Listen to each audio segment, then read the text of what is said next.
Hey, Pyro from Hammer Bros Gaming. We are taking apart a PS4. It's beginning to sound like a jet engine. This would be... We'll call him Dingo for the sake of this video, but he is my brother and he's helping me out here. It's his PS4. And it's in need of some cleaning and overall maintenance. Redo some thermal stuff, pads and paste.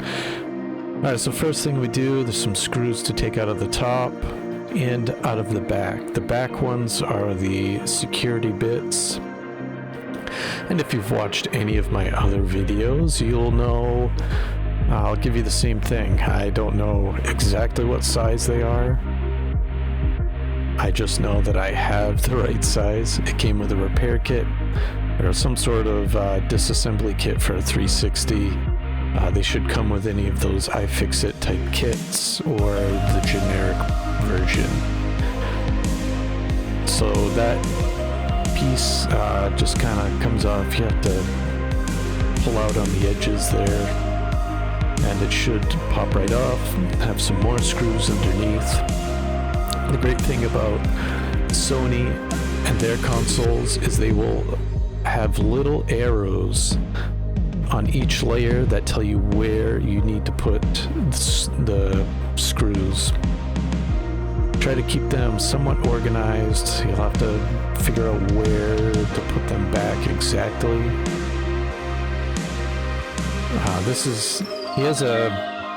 It's a weird hard drive adapter. He has a 3.5 drive, kind of a giant adapter for it. So rather than just a small SATA drive, never mind, a small laptop drive. Sorry, SATA is the connection type. It has a giant 3.5 drive, whatever, it works. So we're going to flip it over, some more screws.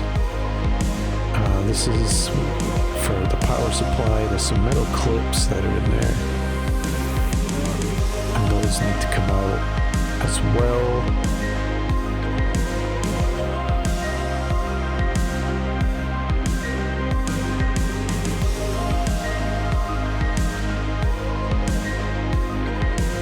So for PS4s, it's a common problem that once the thermal paste starts to go, it calls for the fans to just ramp up full speed.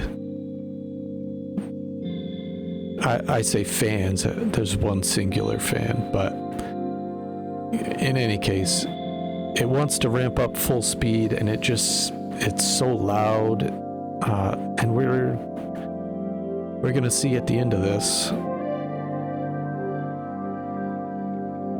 by the end of this, that that's not the case anymore. We didn't actually get video of the fans, or I should say audio, whatever, audio, video. Kinda sucks I'm doing this in one take, but that's okay.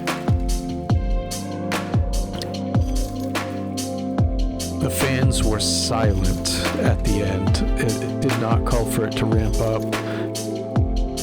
Tested out the Forest and Minecraft, which Minecraft's not very intensive, but before we had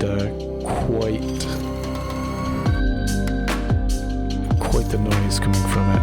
Alright, here we have...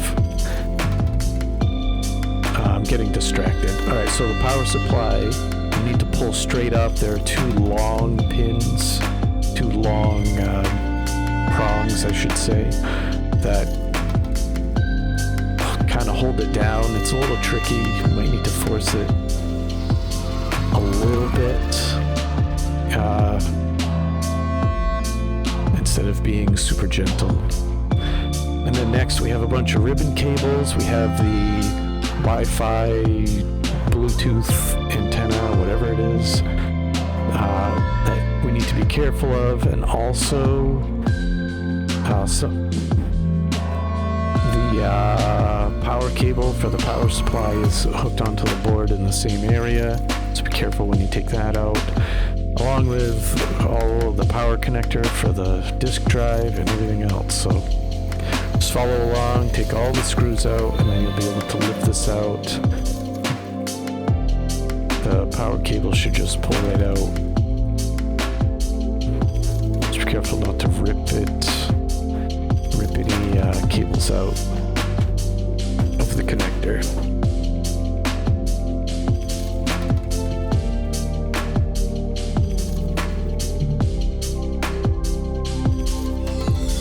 Yes, there's a bunch of clips, and we'll see that putting it back together, that you have to wind that wire through to hold it down. Alright, then we flip the board, flip it over, and we take off the tension bracket.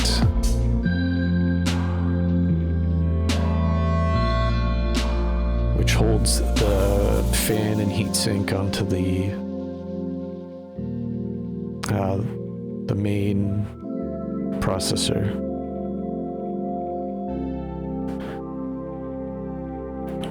One thing that I kind of don't understand, and it's definitely gotten better, but with maybe the PS4 Pro, but definitely like the Xbox One X and then the new consoles, there was hardly anything on those memory chips for thermal pads. As you can see, they're little tiny squares. They don't even cover the whole surface, and it just, I mean, it's something, but man, could be a lot better.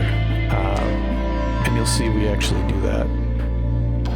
So make sure we disconnect all those cables. Hold on here, let me see if I can go back real quick. Right here.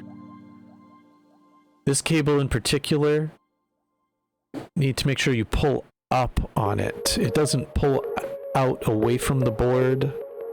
I guess parallel, you have to pull it up off the board. Alright. Then back here, we're cleaning.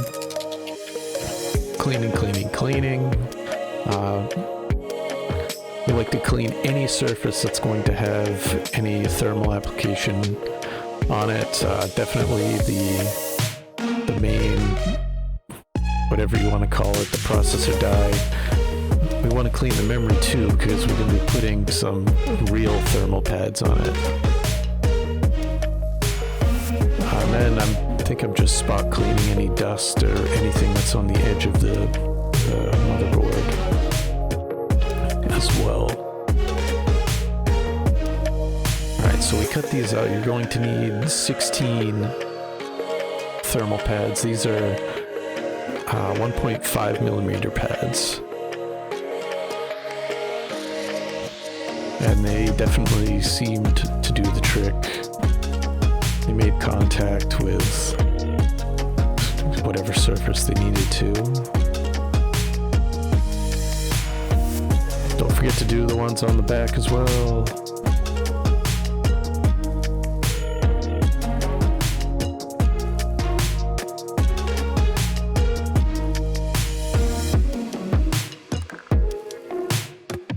Alright, and here, this might be a lot of paste. Full disclosure, we had this put together and had to take it back apart because there are screws that you'll see in a second that need to go through before you actually put the heatsink on. So it wasn't quite getting full coverage, so I put a little extra thermal paste. And as Steve from Gamers Nexus would have you know, too much is fine. It's when you don't have enough thermal paste that there is a problem. Just might look messy, that's all.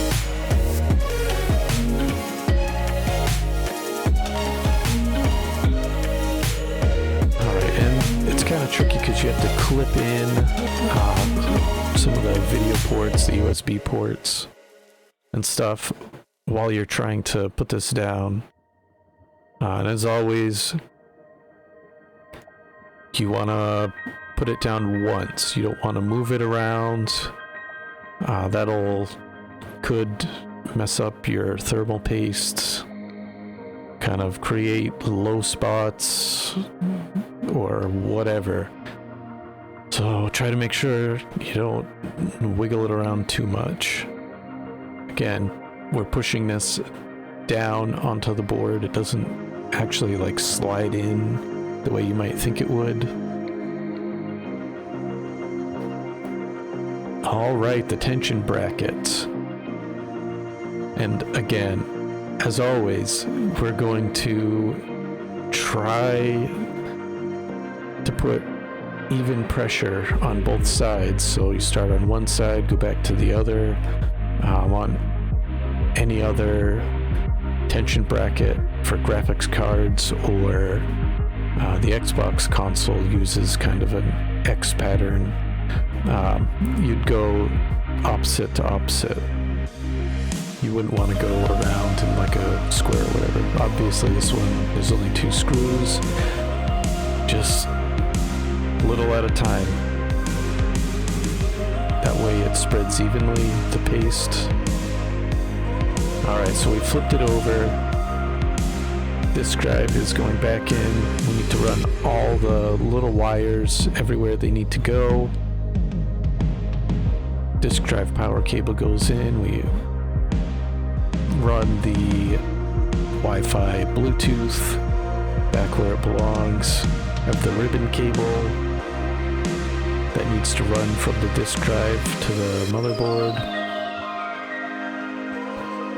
And the black tabs should face up. And you'll be able to press those in. And that should give you a good solid connection. There's 1 screw in the corner here. I believe it's a black screw, the only one like it. And it would be a Phillips, judging by the screwdriver we used.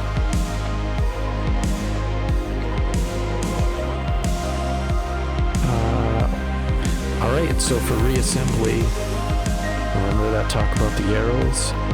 You need to go around, put screws in all the holes with the arrows. However, we made a mistake, and you'll see the 2 screws in the middle by the hard drive, where the hard drive bay is. You do not need to put those in yet. You'll need to put the top half of the shell on, those 2 right there. You don't need to put those in yet. You'll have to take them out to reassemble it correctly. Hard drive back in the bay, or the adapter for it. Alright, back to the other side. Time to install the power supply.